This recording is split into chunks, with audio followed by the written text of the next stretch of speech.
It's a sports theme that became so popular, fans forgot who actually wrote it and performed it. I'm John Beaudin from Rock History Music. If you know Eye in the Sky, you know the Chicago Bulls' anthem is actually Sirius, the instrumental from that album. We talk about that and a lot more with Alan Parsons. Do you sometimes get little old me syndrome where Paul McCartney will sometimes say, he'll hear the Beatles in the background and go, they were a good little band. I'm going, how can he be objective? But can you sometimes when you hear yourself, is there a part of yourself that goes, was that me? Because you were all over the place. You've done so many different things.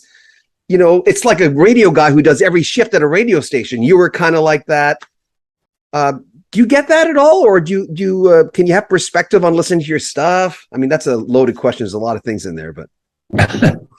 It's never ceased to amaze me how people say that sounds like Alan Parsons, or that's clearly an Alan Parsons production. I don't hear it. I just work on instinct and just, go through the production of a song or an instrumental, whatever it is, just saying, well, I think it needs this, it needs that.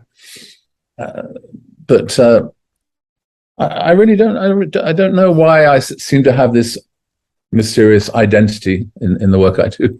I just don't. I don't feel it. I don't notice it. You touched on something. I talked to Bruce Hornsby a few years ago, and I remember telling him. And we know, he's one of those guys who practices 10 hours a day, used to. And I said, well, I can tell when you're on a track, like The End of the Innocence. I knew that was you. He said, I don't like that. I said, I don't want to be that, because he's afraid of, you know what I mean? You can understand from what you do. He says, well, I'd rather you not know who it is, because you kind of touched on it there a little bit, saying that's an Alan Parsons. Do you not want that, or do you even care? Oh, no, I'm perfectly happy with it. I don't mind if people recognize my work. Well, one slight frustration, though, which is sort of in contrast to that, is what has become known as the Bulls theme, or the Michael Jordan theme. I think a lot of people don't realize that that's the intro to "In the Sky" by the Alan Parsons Project.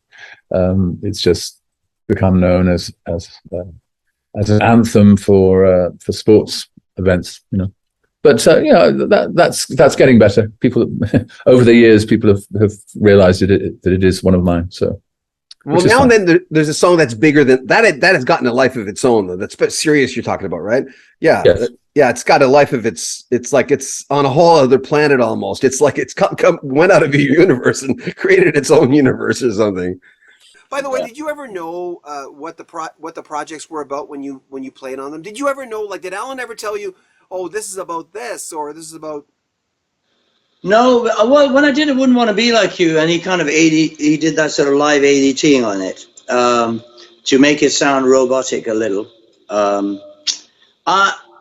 All I got from it was that it was about robots not wanting to be like human beings. That's all I got, because I wasn't an avid reader of Asimov or the kind of tales and mystery books and stuff. And I mean, with Eric, it was a history lesson, because he was a bright man. So, yeah. He'd come up with, with the Eve album was about women. I didn't know it was really, Damned If I Do was about him and his relationship with him and his mother. I thought it was, me and her, or him, his relationships. Lie Down with Dogs was a tough song to sing, Why is that? Well, it wasn't tough. It was the lyrics were, you lie down with dogs, you get up with fleas, you're going to catch something, but you do as you please.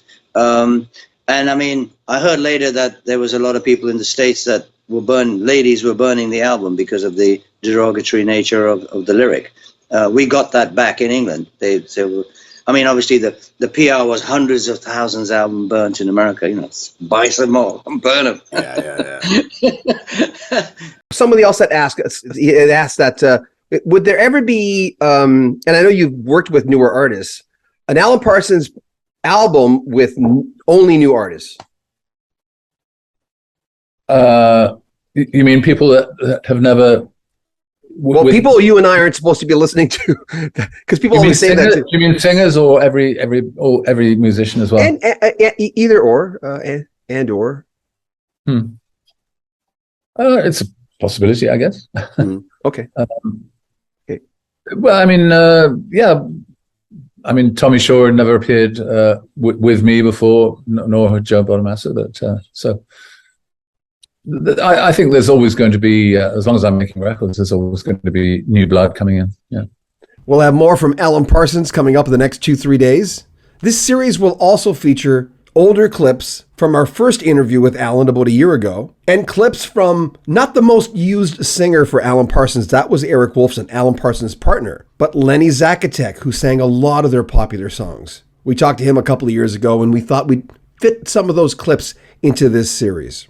He's an amazing singer. That's coming up in the next few days. Make sure you support our channel. You can use the 2 Ps. One is Patreon. You get early access to our videos. Or if you just want to make a donation, there's a PayPal link in the description. Also in the description, links on how you can pick up the new Alan Parsons album or how you can pick up the Alan Parsons Project box set of all their studio LPs. It's all in the links. Make sure you share our videos on social media. We'd appreciate that. It makes a huge difference. And remember, we read all the comments, like our video, and subscribe to our channel. I'm John Beaudin. This is Rock History Music.